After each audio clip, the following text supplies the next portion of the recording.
जय श्री कृष्णा। भाद्रपद मास के पूर्णिमा तिथि की आप सभी को बहुत सारी शुभकामनाएं।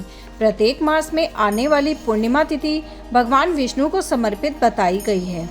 इस दिन श्री कृष्ण की पूर्ण श्रद्धा और भक्ति भाव से पूजा और अर्चना की जाती है और पूर्णिमा तिथि पर विशेषकर भगवान सत्यनारायण देव की पूजा की जाती है और उनका व्रत रखा जाता है। हिंदू धर्म के अनुसार साल में कुल 12 पूर्णिमा पड़ती है और हर एक पूर्णिमा का अपना अपना महत्व है। ऐसे ही भाद्रपद मास में पड़ने वाली पूर्णिमा का विशेष महत्व है। इस दिन उमा महेश्वर व्रत भी रखा जाता है। इसके अलावा इस दिन स्नान दान के साथ माँ लक्ष्मी की पूजा करने का विधान है। मान्यता है कि इस दिन भगवान शिव और माता पार्वती की विधिवत पूजा करने के साथ इस व्रत कथा का पाठ अवश्य करना चाहिए। तो चलिए इस शुभ अवसर पर हम आज भगवान सत्यनारायण देव की कथा का श्रवण करते हैं। आइए आज की कथा आरंभ करते हैं। पौराणिक कथा के अनुसार एक बार ऋषि दुर्वासा जी ने भगवान शंकर के दर्शन करने के लिए कैलाश जाते हैं, जहाँ पर उन्होंने शिव शंकर के साथ माँ पार्वती के दर्शन करके अति प्रसन्न हुए। इसके साथ ही भगवान शिव ने एक पुष्प ऋषि को दिया, जिन्हें दुर्वासा जी ने बड़े ही प्रेम के साथ स्वीकार कर लिया। शिव शंकर और पार्वती के दर्शन करने के बाद कैलाश से वह निकल गए। फिर रास्ते में उनका मन विष्णु जी से मिलने के लिए हुआ। ऐसे में उन्होंने अपना रुख श्री हरि से मिलने के लिए विष्णु लोक के लिए कर लिया। ऐसे में रास्ते में उन्हें इंद्रदेव मिल गए।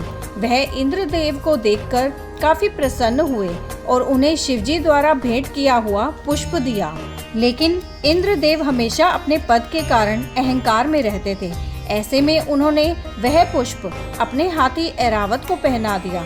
ऐसा देखकर दुर्वासा ऋषि को काफी क्रोध आया। दुर्वासा ऋषि ने क्रोधित होकर इंद्र से कहा कि तुमने महादेव शिव शंकर जी का अपमान किया है।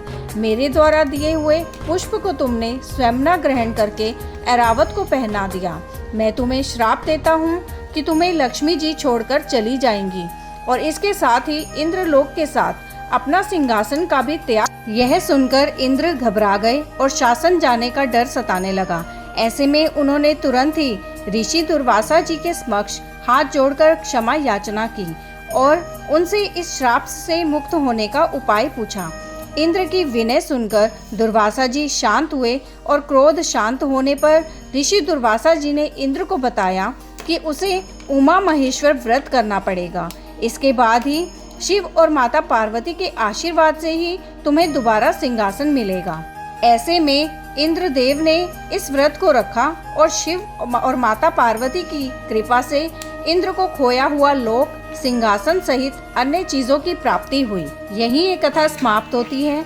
ऐसी ही सुंदर कथाओं का श्रवण करने के लिए आपके अपने चैनल एस्ट्रो नॉलेज को सब्सक्राइब कर लीजिए, ताकि आने वाले वीडियोस के नोटिफिकेशन आपको मिल सकें।